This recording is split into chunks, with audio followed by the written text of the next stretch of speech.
deep. Canseco back to the track, looking out. It is off his head, it looked like, and over the top. A home run. It's been a while since he's seen a hole that big. I pride myself and think of myself as a man of faith. As there's a drive in a deep left field by Castellanos, it will be a home run. He starts to come, and then he pulls out. Josh Bynes has been coming all night long, but then he pulls out, and it's just hard. 2 inches short, maybe less. That's the story of my life. Receiver coach has been blown away by Crabtree's hands and his ability to suck in these balls. And the 3-1. Popped up. Castillo.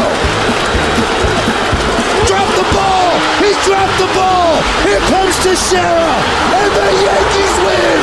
Oh my goodness! Listen in as we tackle everything in the world of sports right now. Throw your hat in the ring at 516-572-7440. This is WHPC Sports Talk on the voice of Nassau Community College 90.3 WHPC. Yeah, on a beautiful Monday afternoon, it is 4 o'clock. You know what time it is. It is time for WHPC Sports Talk here on the voice of Nassau Community College 90.3 WHPC. Joshua Umahi as your host, joined by Ross Levine, Jake Boyko. New addition. We're going to introduce him in a little bit. Nico Each, Eric Williams. I hope you all are doing better than I am. What's wrong? I'm frustrated today. What's wrong, babe? It's a lot. What's happening? It's a lot going on that's got me. Slide over, babe. It's got me a little keyed up. But let me hear how y'all are doing. How are all y'all doing? Have a good weekend. Mother's Day was over the weekend. What y'all do for your moms? Talk to me. I got mommy a candle. A candle? I got her a candle. All right. Yeah. How much was the candle though? It's $28. Nah, you did good. Yeah. I guess everyone else hates their moms. Oh, come on. I didn't really do anything. I was up at Syracuse University this weekend. Okay. What kind of son are you? No, I mean, that's... Well, it was my cousin's graduation. Be away from your mother on Mother's Day. She came with. I despise All right. sons like you. All right.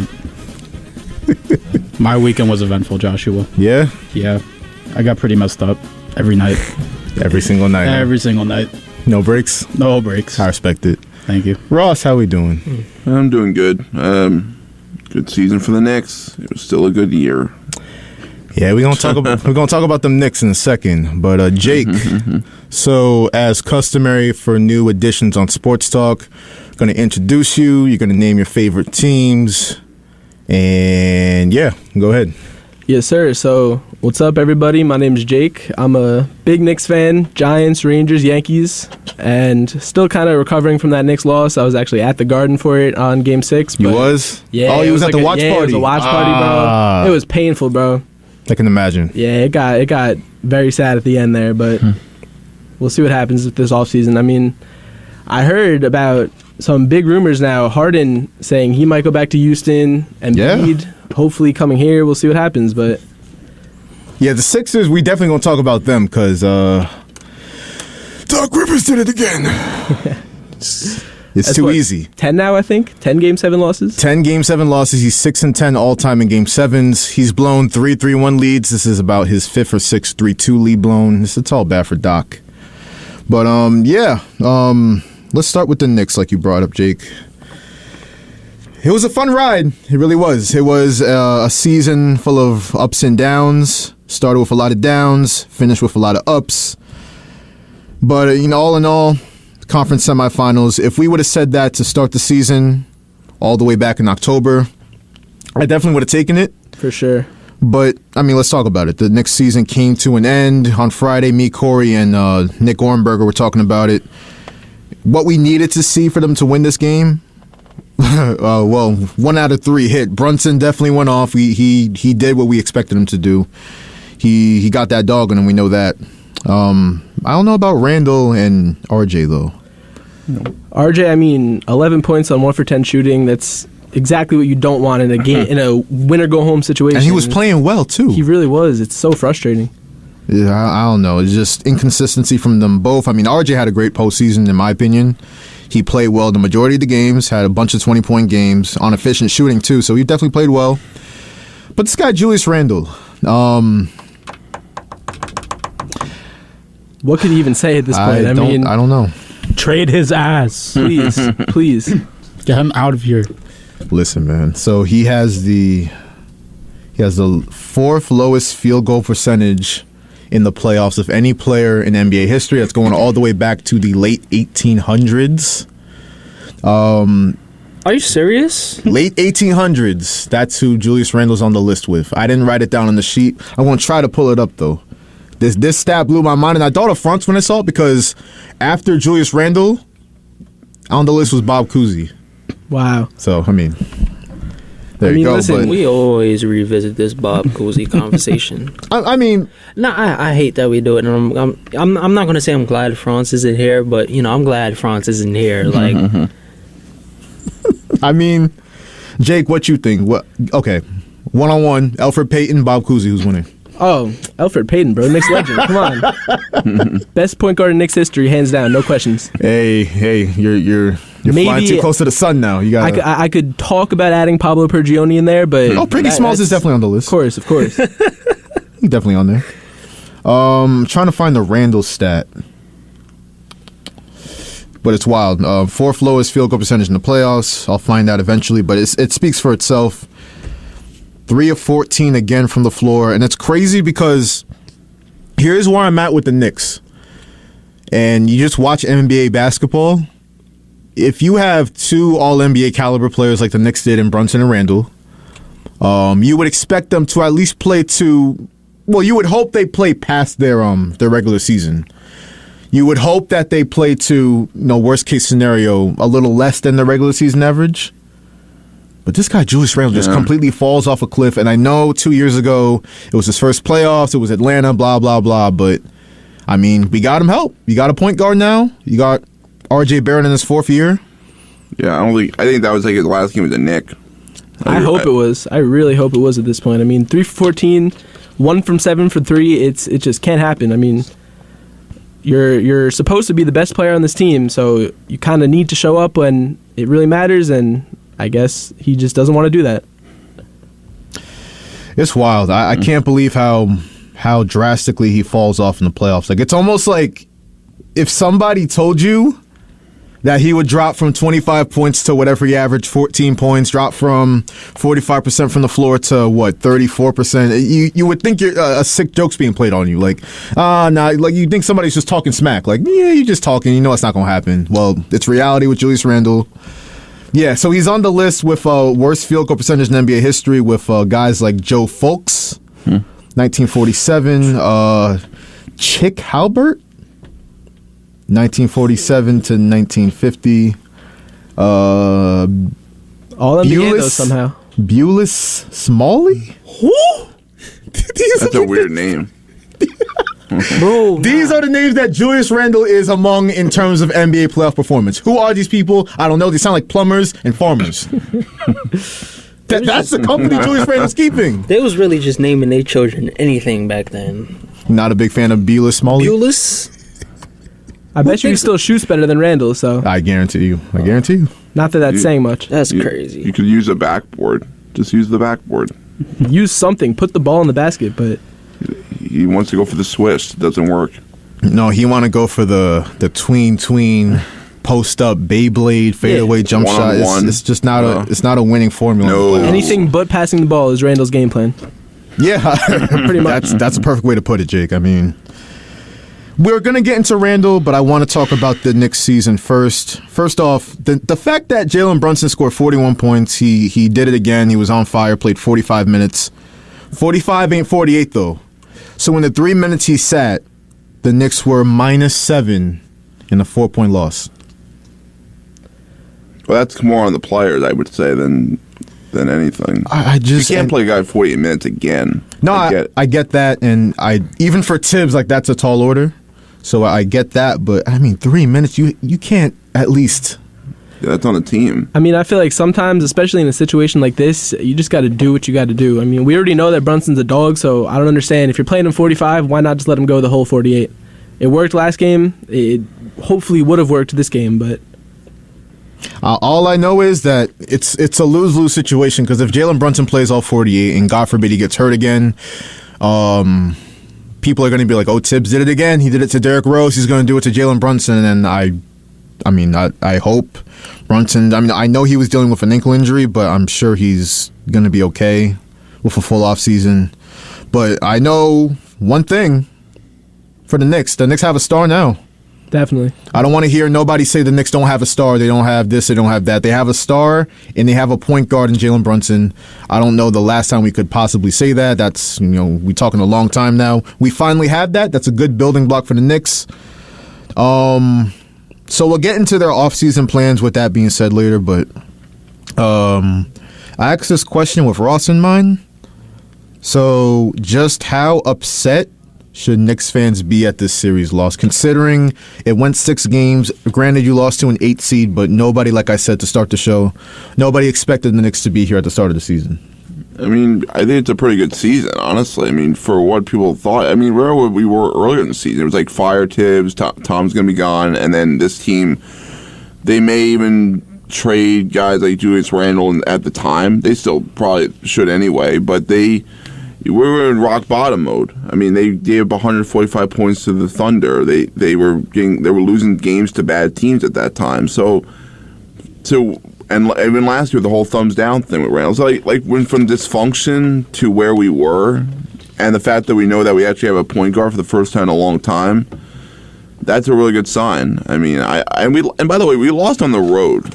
By the way, like, it's not like we lost at the Garden to eliminate us. That would have been tougher. You lost in Miami. I said all week that they didn't go out like punks, and I was happy about that at the Garden. So. Yeah, and even like in Miami, like they looked like they didn't look scared to be out there. The Knicks, like Julius Randle looked scared, but everybody else didn't look scared. I mean, they belonged like they were on the court. It looked, for considering they didn't have a lot of experience. So I'm pretty okay with the season that they had. Honestly, I'm not too upset at all. Definitely. I mean, this Heat team, yes, they're an 8 seed, but they've been to the Eastern Conference Finals 3 out of the last 4 years. They have the experience. That's something that the Knicks really did not have. And it's really not as big as a shock as people are making it out to be, I think. Good points. Definitely, I mean, Miami is definitely more experienced. They've been to, 3 conference finals now in the Jimmy Butler era, so that's good for them. Eric Spoelstra, Jimmy Butler, that's a dangerous combination in the playoffs. I'll say this. I'm happy it happened versus the Heat, and it didn't happen against Milwaukee. Because if the Knicks would have lost in 5 or 6 to Milwaukee, I feel like a lot of people would have chalked it up to, the Bucks have a superstar, the Knicks don't. But, you can just blah, blah, blah. Like, I'm happy that didn't happen because this loss to Miami, when the talent pool was kind of equal, it shows you how far the Knicks have to go. Losing game 1 the way they did, just no adjustment from Tibbs. They just shot 3-pointer after 3-pointer after 3-pointer after 3-pointer and just bricked every single one, it seemed like. And you're trying to claw back from 3-1. You win game 5, and then it just showed you, number one, I feel like the Randall RJ stuff, they're too redundant for me. Like, I feel like they have to break that duo up. I think Brunson's here to stay, but I feel like the front office has got to choose between RJ and Randall, and I think the easy choice now is, given how they've played in the postseason, RJ Barrett's 22. He's younger. He's not the All-NBA multiple-time guy that Randall is. Yet. Yeah, exactly. Yeah. We don't know what RJ looks like without Randall. Randall takes up a lot of space and a lot of shot attempts and a lot of usage. I'm very happy with the way RJ Barrett played in the playoffs, so I think he carved out a good next future for himself. With Randall, though, I definitely agree. I would like to see him traded, but it depends on what you get. If you're drawing him in a deal for Joel Embiid, maybe he's going to be available. Maybe I don't think Jaylen Brown's going to leave now, but I think maybe a Damian Lillard, like, we don't know. So if you're getting something better, I'm with it. But if you're just trading him just to trade him and get off his contract and send him to Siberia or whatever, Guangdong, wherever he goes, I don't know. I just feel like the Knicks definitely need to upgrade trading either one of those guys, and it'll probably be Randall. Definitely. I mean, at this point, it really should be a no-brainer. Randall's pushing 30, and he's putting up numbers like these. RJ, obviously, pretty much a kid, 22 years old. It's really a no-brainer, in my opinion. Yeah, definitely. I think as far as the players that are here to stay, I think definitely Brunson, Josh Hart, definitely. Definitely. He's a must re-sign, in my opinion. You need guys like him in the playoffs if you want to contend. You need guys that are going to do the dirty work like Josh Hart. So he's here to stay. I think RJ's third on that list. Everyone else, though, is, whether it's Quickly or Grimes going in the superstar deal or Randall going in a deal or Mitchell Robinson going in a deal, and we upgrade maybe a Porzingis. I've heard a lot of Karl Anthony Towns talk. I mean, y'all listen, know how I feel. I really feel like if let's say we did end up with Cat, that's just something that could so easily go either way. I don't first off, that contract is disgusting. Oh yeah, he's going to make $62 million in 2027. I don't want that anywhere near the Garden. And we just got finished maybe dealing with a moody, malcontent guy in Randall, and you're going to bring in Karl Anthony Towns now to play center and get. I don't like it. I think Knicks fans got to aim higher than Karl Anthony Towns. I agree. If there is the slight chance that Embiid becomes available, I think that has to be just the priority of the offseason for the Knicks. Let me ask this now then. Roster construction heading into the summer. What's next for this Knicks team in terms of who could you see available, superstar or role player otherwise, that you could see fitting well on this team? Because I have a few names in mind. I can go. Who knows what's going to happen with Damian Lillard in Portland? Is this finally the year he acts out? Could him and Brunson work together? That's a question to be answered. We brought up Karl Anthony Towns, Joel Embiid with the way the Sixers went out. And you got There's Harden. A real chance at that. Yep. You got Harden, Houston rumors, and you don't know what's going to happen with Doc Rivers. I think this Sixers team is ready to blow up. For sure. And the Knicks got to be the first ones on the phone with Philly in terms of getting Joel Embiid.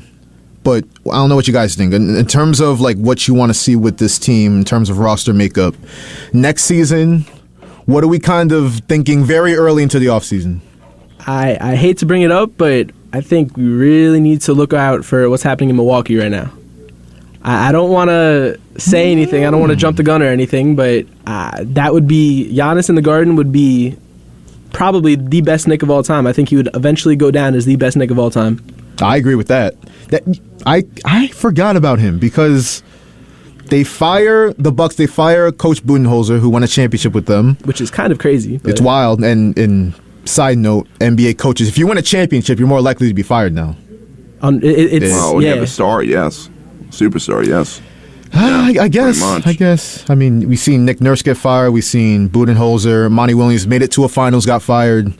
It's a lot of wild stuff going on in terms of the coaching hierarchy in the NBA. But Giannis is interesting because that Bucks situation is kind of in flux. We don't know because Chris Middleton's a free agent. Drew Holiday's making a lot of money. Maybe they look to move him.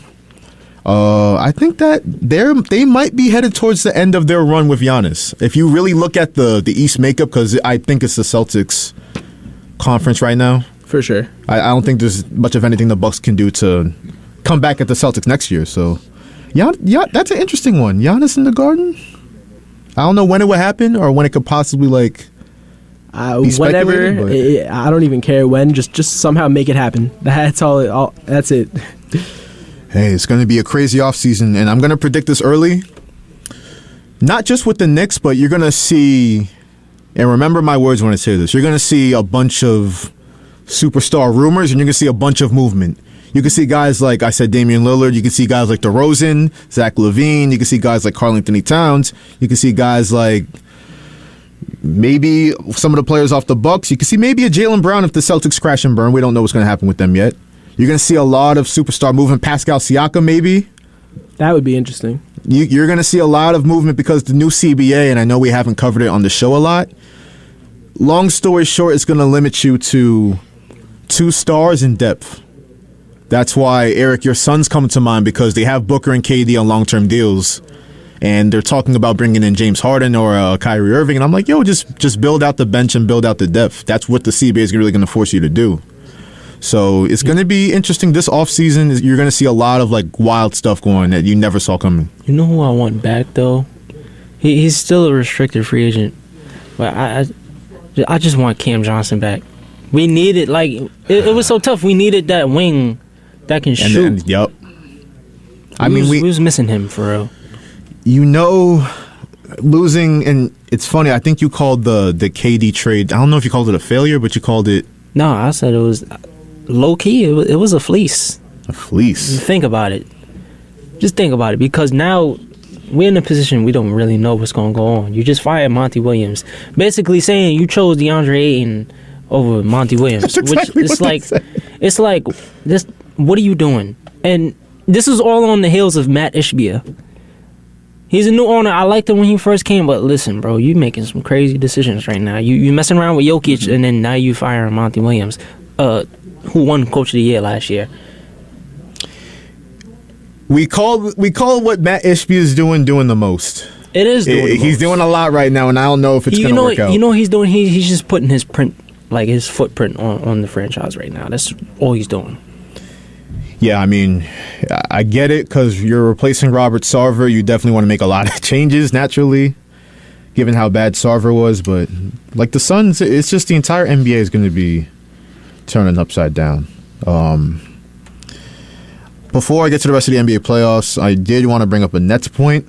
Two things. So, we're going to talk about the Sixers Game 7, but I guess Ben Simmons thought we were forgetting about him and posted a little picture of his TV with the bottle of wine and the glass, and very nice living room, I gotta say. But I mean, and I bet when he's asked about it, he's gonna be like, "Oh, I was just watching the game on my TV. I just wanted to show the ambience of my room." Like, no, you knew what you were doing. Might be the most petty thing I've ever seen of an NBA player. That was so funny. And I would respect it if he was like doing work with the Nets. But I mean, come on, bro. Right. If he was still a good player, it would make sense. But like, bro, like, you're trash. Like, yeah, you can't.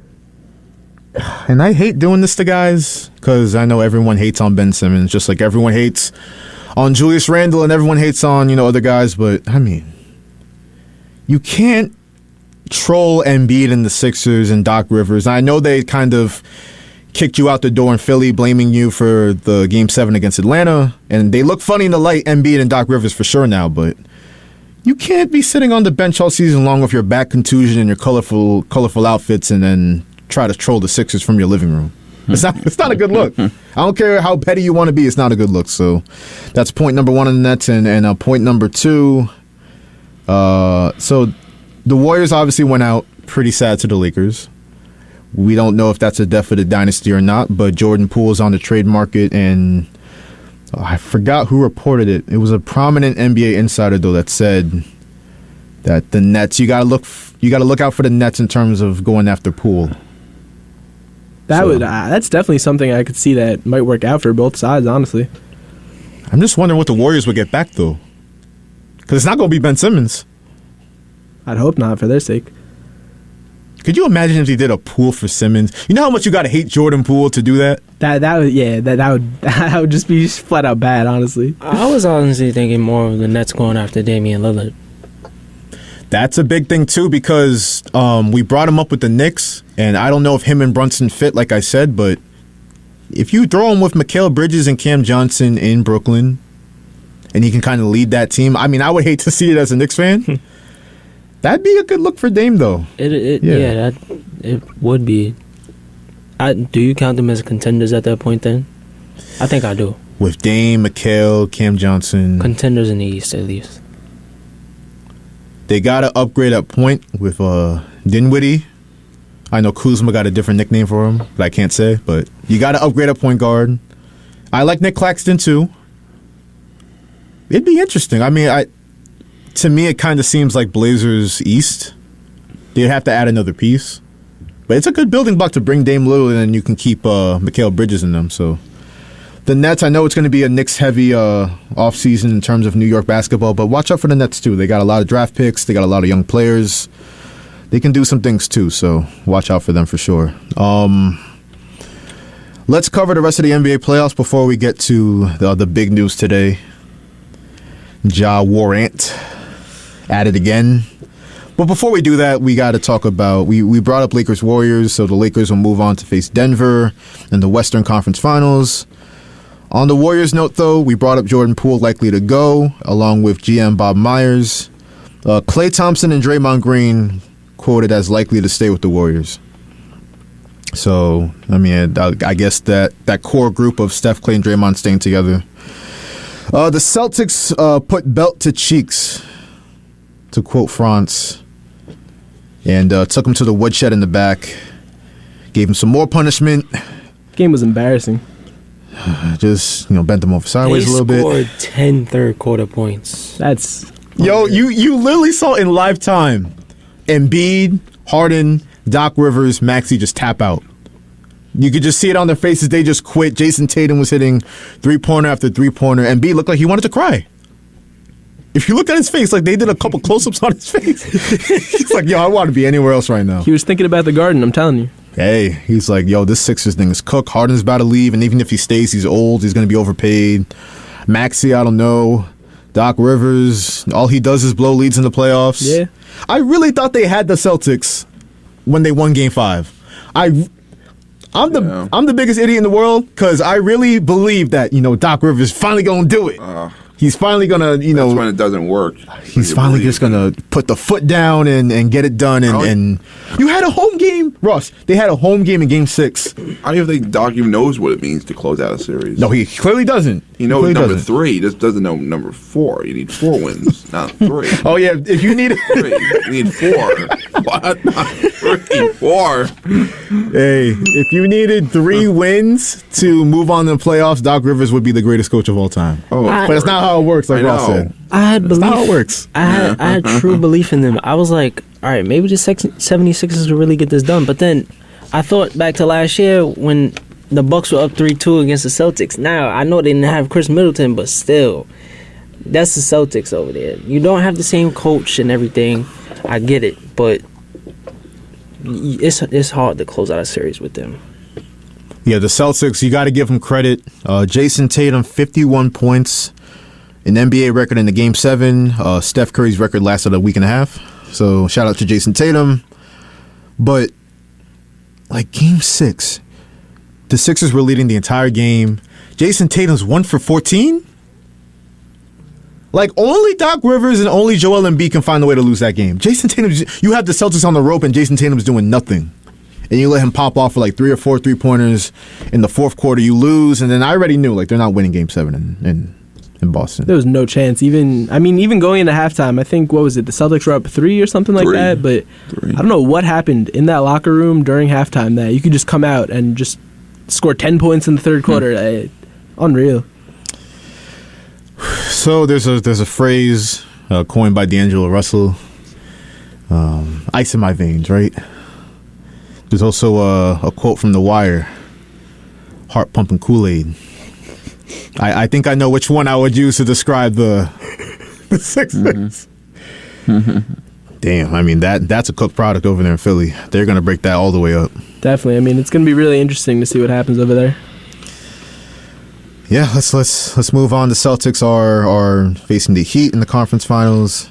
They're going to be heavy favorites. I saw an ESPN stat. They're 97% chance to win. To Miami's 3%. I don't know why they want to play with Jimmy. I mean, that's what they're trying to do. What are they doing? That's exactly what they're trying to do. You know what? Let me go on FanDuel right now. What's that money line looking like for the series? I got to find that out. Yeah, I'm about to look now. Hey, Jimmy Butler and a bunch of spare parts last year took the Celtics to 7 games. And if Jimmy hits that last-minute 3, the Heat are going to the finals. I still just wish he never took that shot. I feel like there was just, I don't know. Yeah, now he had Horford backing up. He should have drove inside and tried something. Tie the game, man. At least get to the free throw line. Yeah, something. Hey, he's going to have another crack at it, Jimmy Butler against the Celtics. So we'll see. We brought up Lakers Nuggets, the Western Conference Finals. That's going to follow the NBA Draft Lottery tomorrow night. Obviously, the Wemby sweepstakes, we're going to be watching that. So the Knicks receive the Mavs pick if it slides past 10th. And we know the Mavs shamelessly, given that the Lakers playing team and the Heat playing team are both in the conference finals, the Mavericks with Kyrie and Luka were like, nah, we're not going to try for the play-in. They would have been an issue. They really that would have been very interesting in the West. Yo, like they really could have did some damage. Yeah. And the fact that they just punted on it for the 10th pick? Something like that. I honestly think it's just because Mark Cuban didn't want us to get it because of Brunson. Yeah, he's petty. It has to be. Mark Cuban's the petty king. Yeah, that's who he is. You're absolutely right about that. And it's crazy that Adam Silver, all he did, because I was clamoring for this dude to like, yo, you have to take that pick away from them. For sure. If they're gonna play with your precious playing tournament like that, take the pick away. Give it to the Knicks. Instead, you find Mark Cuban's $750,000. That's pocket change. That's lunch. That's nothing. It's crazy. Like, and then now, I say all that to say this because I wanted to transition. Adam Silver and these soft punishments is coming back to bite him. Because when Ja Morant flashed the gun on IG Live in a Denver strip club, shirtless, Adam Silver was like, you know what? Ja, we like you, the face of the league. You got a Nike sponsorship. You know what? We're going to give you a little 8-game suspension. You know slap on the wrist. Yeah, little slap on the wrist. That's all it was. You can come back and play for the playoffs, and everything will be cool. The Grizzlies will scapegoat Dylan Brooks. It'll all be good. You just got to stay on your best behavior. You're going to be back. No. Nah. No, he did it again.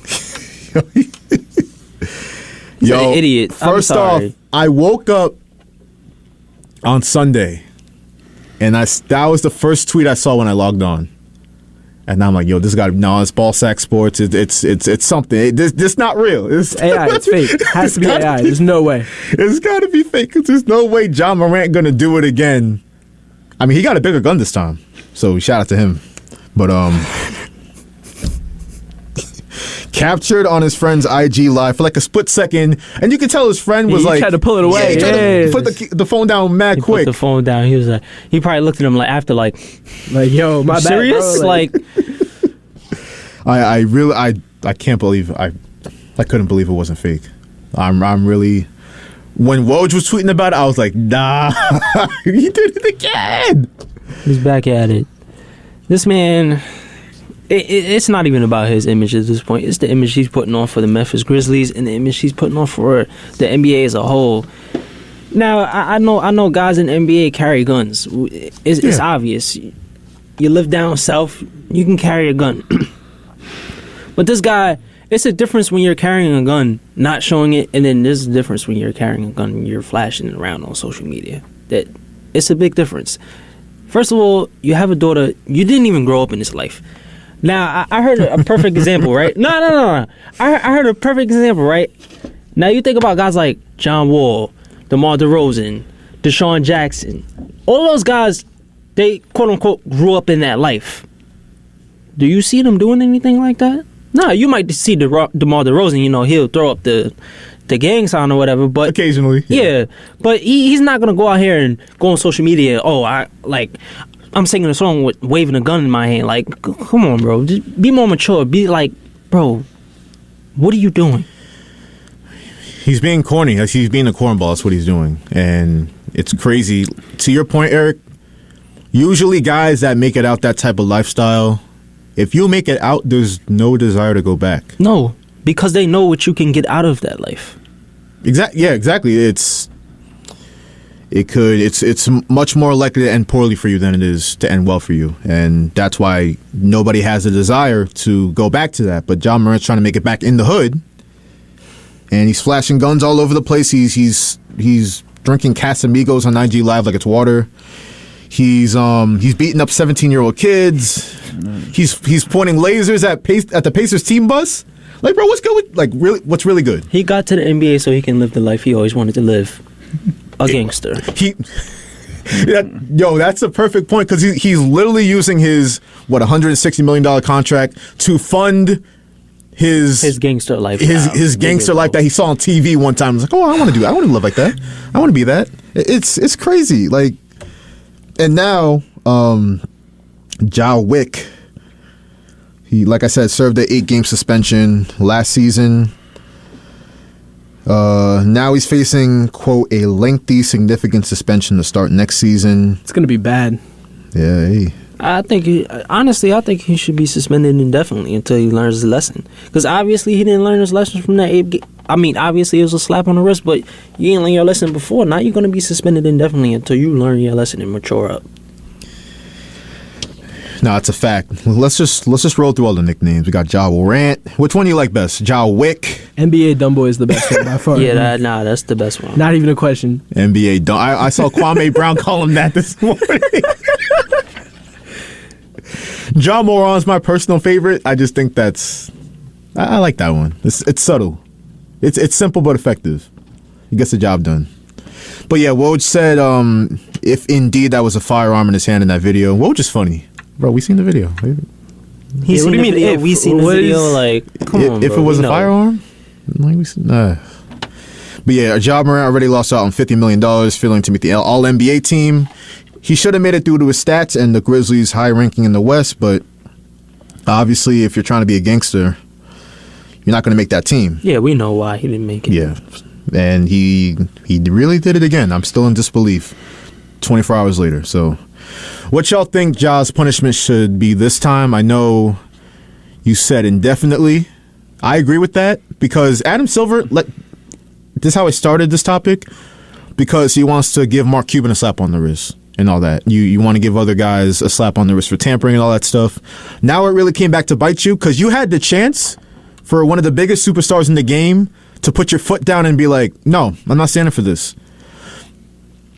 Go away indefinitely until you do a rehab program, and not that 1 day rehab you did before. That little 1 day rehab. All right, I'm good now. I filled my requirement. I'm ready to play for Memphis again. Actually do some time to learn from your mistakes and get better from whatever you're dealing with, because there's always a cause to destructive behavior. There's always a cause to just doing dumb stuff repetitively. So you got to find out what that cause is and bounce back, because the NBA just let him. I really can't believe he flashed the gun in the Denver strip club, and because he did one little interview with Jalen Rose on ESPN. We were supposed to think that everything was going to get better from there. It sounded like a robot. Bro. With the rehearsed answers. I wasn't even listening to anything he was saying in the interview. It was more of like, you see how you look right now, bro? Like, hair all messed up, didn't even have a lineup. Then he comes back next week. I went to rehab. Comes back next week, got a lineup, fresh lineup on his Grizzlies bench, dripped out. Yeah, the barber chair is a good rehab sometimes. Yeah. It really is. It definitely is. I mean, if that's what he was going for, I get it. But like you said, in all seriousness, and he's sitting up just giving the same answer every time Jalen Rose is saying anything. He's just like, yeah, I don't condone violence. It wasn't my gun. John Morant, what you think about the 2024 elections?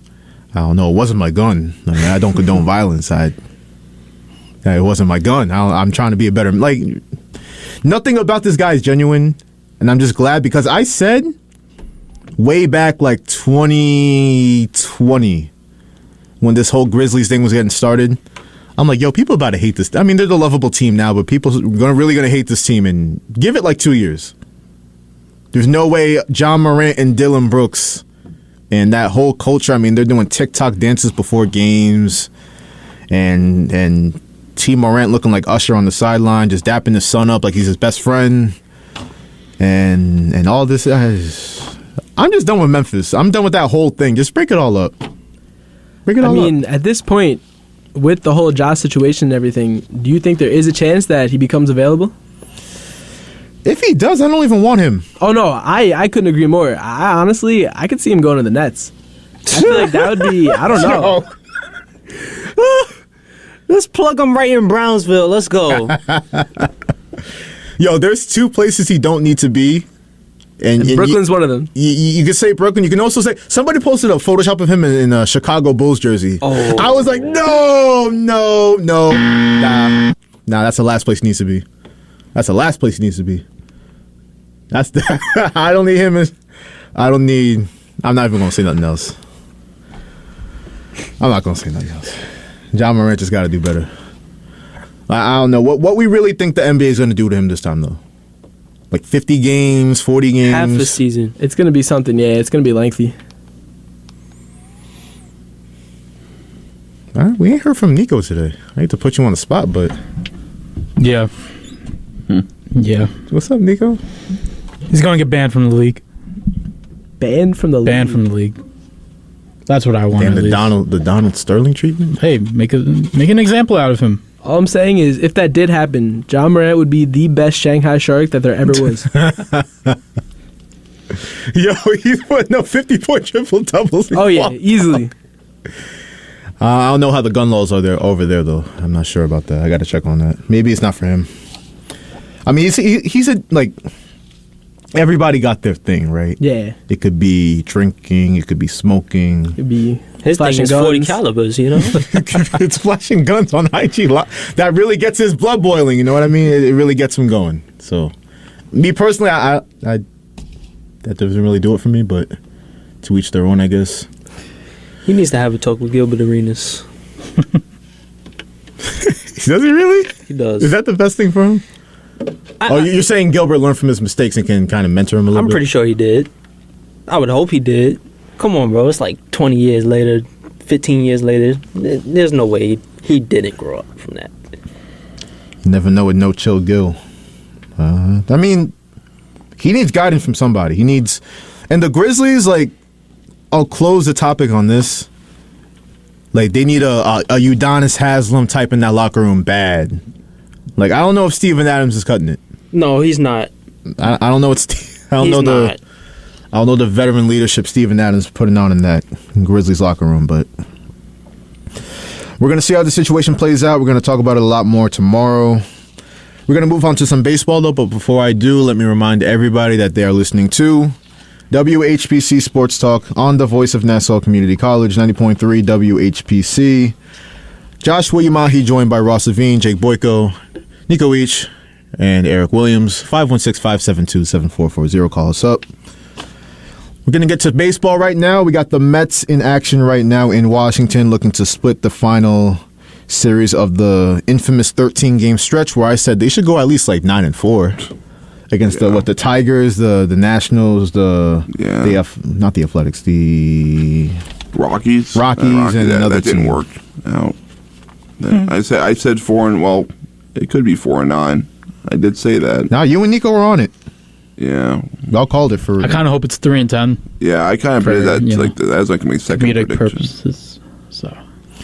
Yeah, this team really just does not. I really don't think this Mets team actually gives a crap. I'm sorry.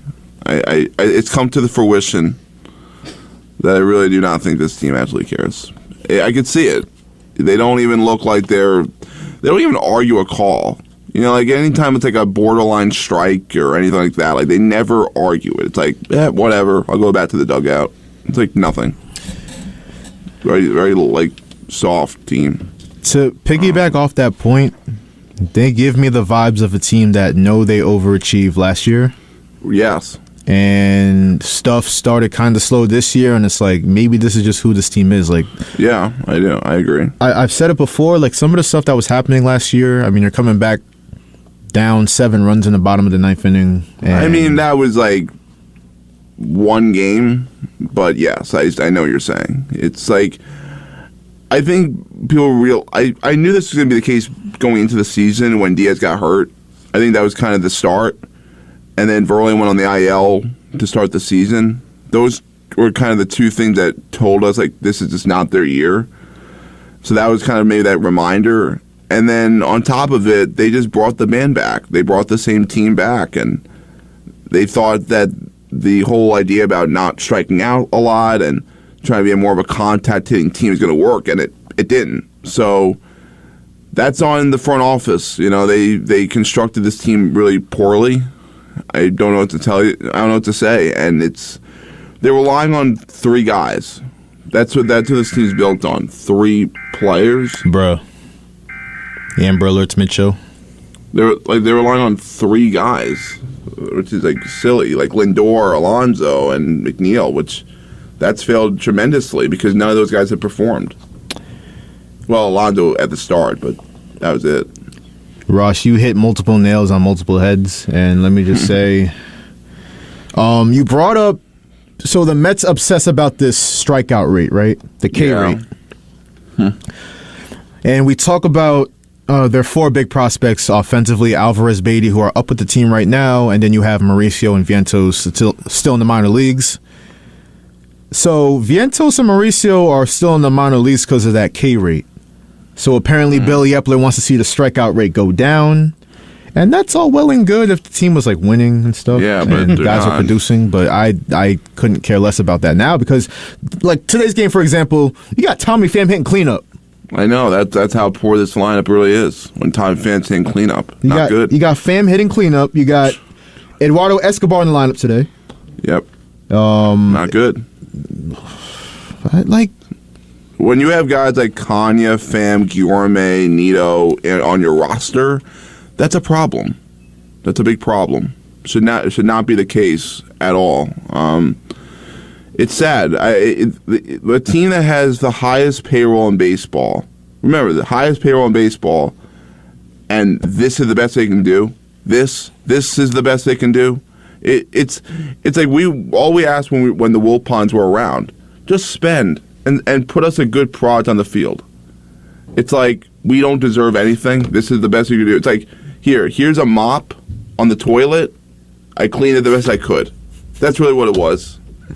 It's awful. It really is awful. I hope Epler's happy with this lineup. I really do. I hope he's absolutely eating buffalo chicken pizza, watching this team. I really do. Legs up on the couch. It's like this is fine. Yeah, it's fine. It's all good. Awful. I'm just looking at the OPSs in this lineup today. So you got Lindor down here at 721, Tommy Pham at 662, Mark Canha 692, Starling Marte. What the hell happened to this guy? He's done. 597. Jeff McNeil 719 OPS. Eduardo Escobar in the low 600s. Alvarez. I mean, you're putting a lot of pressure on him. I know he's batting 9th, but I'm sure he feels the pressure of like, I'm the number 1 prospect in baseball, and I feel like I got to do great things every single at bat, and it's not fair to that kid. I know it's not fair. I don't blame the kid at all. I really don't. I actually, nobody's gonna do this because they still think this team actually could win something, which I don't see. Until these guys actually call up the kids, they call up Mauricio, they call up Vientos, maybe they call up even an outfielder or something like that. Unless they do that, they're unwatchable. Like there's really no point because it's the same thing every day, and I don't think it's gonna get any better. I mean, even Showalter, I think for the first time ever, I think he actually when they lost the game to the Nationals yesterday, like the first game, and then they won the game too, he took a shot at his boss in one way, and it's hard to score runs when you don't hit the home run. Who do you think he's talking about? He's talking about Billy Epler there, I think, because this team doesn't have any pop except Alonso. So I don't know if that's just a direct shot because they had 11 hits and only 2 runs, or is it just because it was getting tiring at this point? It's almost Memorial Day. I mean, I think you're onto something, and Buck's onto something because it's tough in Major League Baseball where you're playing 162 games to play small ball every single time you're out there. It's not sustainable. No. It might have been sustainable for unusually large stretches last year, but it's just not the same. It's very rarely you see stuff like that just carry right on over to the following season. Yeah, it doesn't. And even the analytics said, like the metrics said, this was not sustainable last year. Yeah, and they were right. Remember when the Braves pitchers Spencer Strider called it out? Yeah, well he's right. He looks like a prophet now. We killed him when he said it because it seemed like he was just throwing shots at the Mets. But like, their style of play, basically what he said, and their balls put in play percentage and all that stuff, like it's not sustainable. And we saw them crumble last season right after Strider said that, which is funny. And then you're looking at this season, the Braves are 8.5 now up early in the season over the Mets, something like that. With all that being said, though, Max Scherzer, he had a good start yesterday. 5 innings pitched, 6 strikeouts, 1 earned run, 83 pitches. First good start in a long time for Scherzer. He pitched good, yeah. I mean, I get the pitching's not great. I get it. I mean, Peterson's again struggling, shocker. But to me, it comes down to the offense for me. I mean, I understand the pitching's not great, and I can see maybe the offense grabbing the bat a little bit tighter because they're always behind in a game. But I don't want to hear that as an excuse after a while because you should know that going into a game that, hey, our pitching is not the best right now. We need to score a lot of runs to win baseball games. Let's pick up our pitchers. They don't do that. So I blame the hitters just as much as the pitchers. I really do, because isn't that your job, is to score runs? That's your job. And if a couple of runs is going to affect that from happening, well, then maybe there's a leadership problem on this team. And I don't think there's a lot of leaders on this team. As crazy as that may sound, I really don't think there is. No, I agree with you. I definitely agree with that. With all that being said, though, Max Scherzer, after his start yesterday, he is quoted as saying, quote, "We're a good team. There's plenty of good teams in the league and plenty of baseball left, so it'll be a fight to the finish. This group can win, and we know it." So, I mean, I don't know if Scherzer's just trying to puff his chest out, give the media the sense that the Mets are still confident, but he's saying, yo, there's still a good team. There's a good team in there somewhere. Yeah. I don't know if we agree with him, but... Yeah, they're down already. David Peterson's going to struggle. Second and third, one out now. 1-run scores. Yeah, no surprise there with Peterson. That's why I got to score 10 runs today. Well, that's not going to happen. Look at the lineup. No, I know, but they're facing like Patrick Corbin, and they can't even hit off Patrick Corbin. I mean, if that's you are poverty if you can't hit off those guys. Yeah, back in the day, Ross, when the Mets were actually again. Unbelievable. When the Mets were actually a good offensive team, they were treating Corbin like batting practice. Now he's probably going to pitch a 1-run, 6-inning. Remember J.D. Davis was on that team. He killed Corbin a lot, and that was I know that team didn't make the playoffs, but that was a much better team than this team. I'd rather have the 2019 Mets team back. That team at least was a team that had a lot better offense than this team. The only reason that team missed the playoffs is because Diaz was just horrific that year. If not for that, they would have made the playoffs. So I'd rather have that team than this team. This team, they're going to make the excuse that Diaz got hurt and we didn't have him. You know what? They don't even have games to go to Edwin Diaz, even if he was there. So I don't. That's not even an excuse at this point. I mean, it's pathetic. It really is. Going to look like a sacrifice fly from the Nationals here. 3-1 Nationals in the bottom of the third. Unbelievable. So the Mets are going to have to once again play from behind. Again, they have the Tampa Bay Rays in tomorrow, actually. I'm not going to lie. I hope they get swept. I hope the Mets get embarrassed. I hope they lose like 60-0. They get outscored in the 3 games, if that's possible. No, the Rays are going to violate. They are.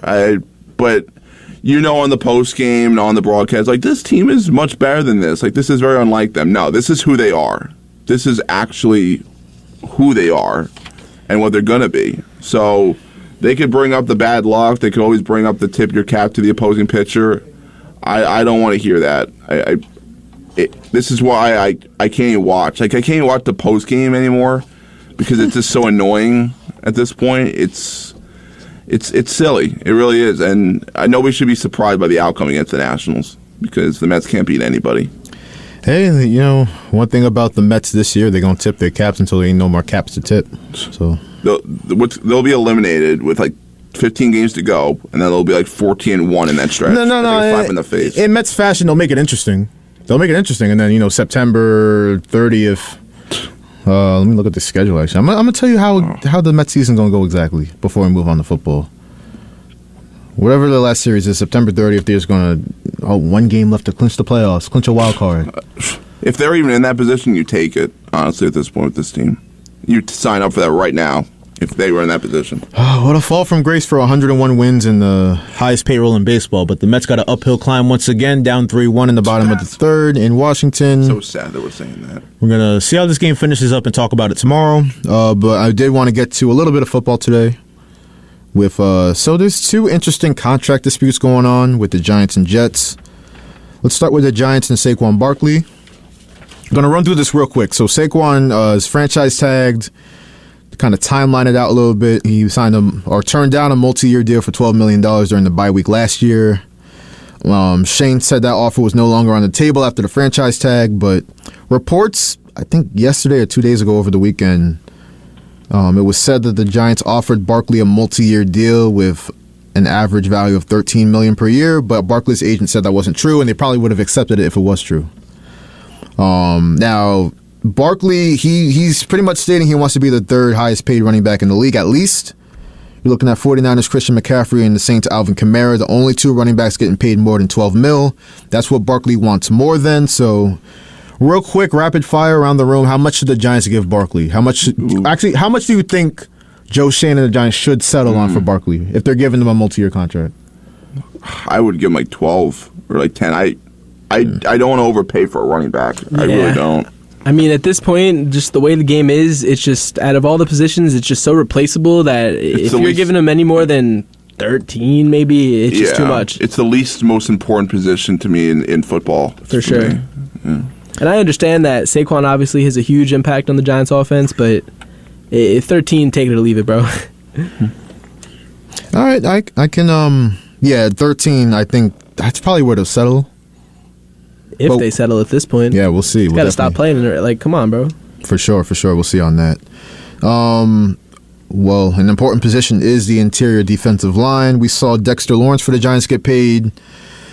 But Quinnen Williams is looking at that, and he's acting out. We brought up Mark Cuban being the petty king earlier. Well, Quinnen Williams is he scrubbed the Jets from his entire social media. He took them off his bio.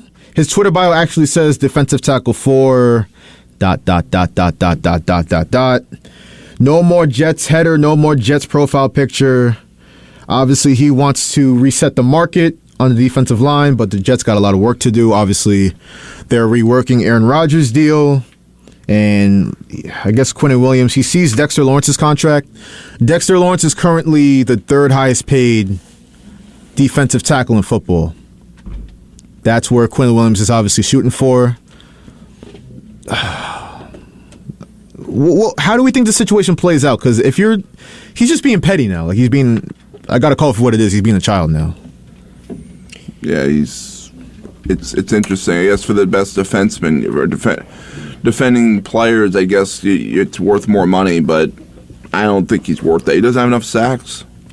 It's not enough for me. I mean, he is a better pass rusher than Lawrence. He's gotten better, but he didn't start that way at times. But I guess his case would be he's steady improving, and you're going to pay him for his future performance.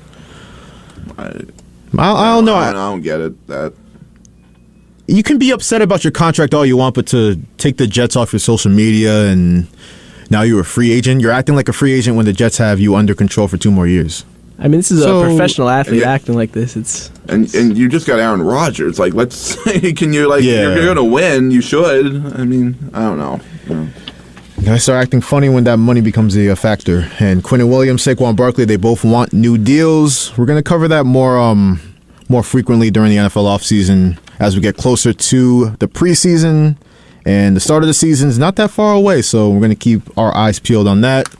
But for now, we're done on Sports Talk for today. For Ross Levine, Jake Boyko, Nico Each, Eric Williams, this is Joshua Mahi signing off, thanking you once again for listening to WHPC Sports Talk on the voice of Nassau Community College, 90.3 WHPC.